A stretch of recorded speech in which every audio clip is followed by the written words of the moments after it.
Hello legends, कैसे हो आप सभी का स्वागत है मैथमेटिक्स चैप्टर रिव्यू की ब्रांड एपिसोड में। आज का एपिसोड हम क्लास 9 मैथमेटिक्स के chapter number 6 lines and angles के बेसिक कॉन्सेप्ट्स का एक्सप्लेन करेंगे with notes. So without wasting time let's begin the video. एक लाइन बड़ी हो या फिर छोटी हो, उसके अंदर बहुत सारे पॉइंट्स एग्जिस्ट करते हैं। अगर उसके दो एंड पॉइंट्स है तो फिर से हम बोलेंगे लाइन सेगमेंट, बट अगर उसके एक ही एंड पॉइंट है तो फिर से हम बोलेंगे रे। एंड अगर हमारे क्वेश्चन में कुछ पर्टिकुलर पॉइंट्स गिवन है एंड वो सारे के सारे एक ही लाइन पे लाई करते हैं तो फिर हम बोलते हैं collinear points, otherwise non collinear points. हमारे पास में बहुत तरह के लाइंस होते हैं, जैसे कि intersecting lines, parallel line, perpendicular line and बहुत तरह की लाइंस। एक एंगल को बनाने के लिए हमारे पास में दो रेस तो होनी ही चाहिए जो कि एक ही पॉइंट से ओरिजिनेट हुई हुई हो, एंड उन दो रेस को हम बोलते हैं arms of the angle, and उनकी एंड पॉइंट्स को हम बोलते हैं वर्टेक्सेस। उन दो आर्म्स के बीच में जो एरिया होता है वही हमारा एंगल होता है। इन केस एंगल आपको नहीं गिवन है तो फिर उसको थीटा से डिनोट कर सकते हो। जीरो के अंदर लाइन खींच दो, वही आपका थीटा है। थीटा के बारे में आप 10th क्लास में बहुत ही अच्छी तरह से जानोगे। एंगल 6 टाइप के होते हैं। 0 से 90 डिग्री के बीच वाले को हम बोलते हैं अक्यूट एंगल, 90 डिग्री वाले को हम बोलते हैं राइट एंगल, 90 से 180 के बीच वाले को हम बोलते हैं ऑब्ट्यूस एंगल, 180 डिग्री वाला एकदम स्ट्रेट होता है लाइन की तरह, इसलिए उसे बोलते हैं स्ट्रेट एंगल, 180 से 360 डिग्री के बीच वाले को हम बोलते हैं reflex angle, and final 360 degree वाले को हम बोलते हैं कंप्लीट एंगल। जब कोई दो एंगल्स पास में ही हो तब उन्हें बोलते हैं पड़ोसी एंगल, वो तो हिंदी में बोलते हैं, और एडजेसेंट एंगल्स इंग्लिश में। जब भी हमारे एडजेसेंट एंगल्स का सम 90 डिग्री होता है तो फिर से बोलते हैं कॉम्प्लीमेंट्री एंगल्स, एंड अगर 180 डिग्री होता है तो फिर से हम बोलते हैं सप्लीमेंट्री एंगल।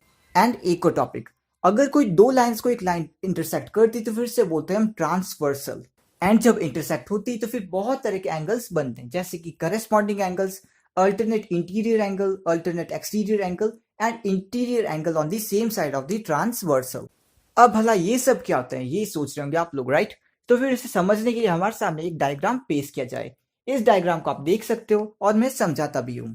जो हमारा एंगल 1 एंड एंगल 5 है उसे हम बोलते हैं करेस्पॉन्डिंग एंगल्स। जो हमारा एंगल 4 एंड एंगल 6 है उसे हम बोलते हैं अल्टरनेट इंटीरियर एंगल्स, एंड जो हमारा एंगल 1 एंड एंगल 7 है उसे हम बोलते हैं alternate exterior angles, and final जो हमारा एंगल 4 एंड एंगल 5 है उसे हम बोलते हैं interior angle on the same side of the transversal. I guess आप लोग समझ चुके होंगे, अगर नहीं समझे तो वापस डायग्राम देख लो। ये थी वो बेसिक जानकारी जो कि आप चैप्टर के लिए बहुत ही जरूरी थी, जो कि आप 9th क्लास में भी जान चुके हो। अब हम स्टार्ट करते हैं इस चैप्टर की मेन चीजें, यानी कि अपने एक्सियम्स एंड थ्योरम्स। बिना इनके आप कुछ भी नहीं कर सकते, क्योंकि ये आपका की टू सक्सेस है इस चैप्टर का। क्योंकि हमारे इस चैप्टर में बहुत सारे लॉग्स है जो कि prove, find the value type questions के की टू सक्सेस अपनी थ्योरम्स है। So now let's begin. हमारा पहला एक्सियम बोलता है अगर किसी लाइन के ऊपर एक रे खींचे जाए तो फिर उसके पास के एंगल्स का सम होगा 180 डिग्री, एंड इसे हम बोलते हैं लीनियर पेयर एक्सियम। ये हमारे सप्लीमेंट्री एंगल्स की तरह ही था, इसको समझने में कोई हार्ड नहीं लगेगा। एंड एक्सियम 2 भी कुछ इसी की तरह, बस इसको घुमा के लिख दिया है। नाउ एक्सियम नंबर 3 के हिसाब से अगर किसी पैरेलल लाइन पे एक ट्रांसवर्सल खींची जाए तो फिर इसके करेस्पॉन्डिंग एंगल्स हमेशा इक्वल होंगे, एंड एक्सियम नंबर 4 भी उसको घुमा के लिख दिया और कुछ नहीं है। अब अगर आप इन एक्सियम्स को डायरेक्टली लिख देते क्वेश्चन में तो बात प्रूव हो ही जाएगी, बट अगर आप सिंपली 6.1 6.3 ऐसे लिखोगे तो भी काम चल जाएगा। बस इनका यूज कर लेना और कुछ नहीं।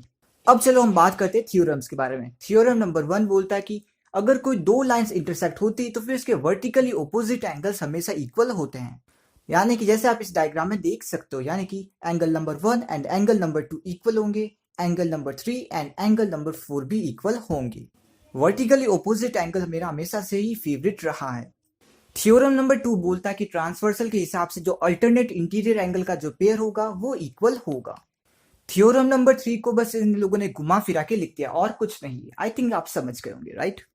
थ्योरम नंबर 4 के हिसाब से जो अपने ट्रांसवर्सल जब खींचेंगे तो फिर interior angle on the same side of the transversal के दो जो पेयर होंगे उनका सम सप्लीमेंट्री होगा, यानी कि 180 डिग्री होगा।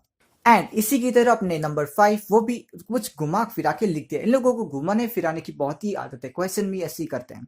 अब थ्योरम नंबर 6 बोलता है कि एक लाइन जो कि दूसरी लाइन से पैरेलल है तो फिर वो लाइन से भी पैरेलल होती है। Lines which are parallel to each other are parallel to each other.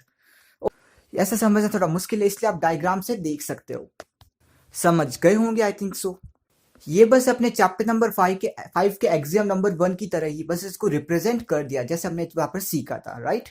अब आता थ्योरम नंबर 7। उसके हिसाब से कोई भी ट्राइंगल, भले कोई भी ट्राइंगल हो, आइसोस्केलेस हो या फिर इक्विलेटरल हो या फिर कोई भी ट्राइंगल, उसका सम होगा आपका हमेशा 180 डिग्री। ये बहुत ही यूजफुल है, इसका आप यूज कीजिएगा, बहुत काम आएगा ये आपके एक्सरसाइज नंबर 6.3 के अंदर।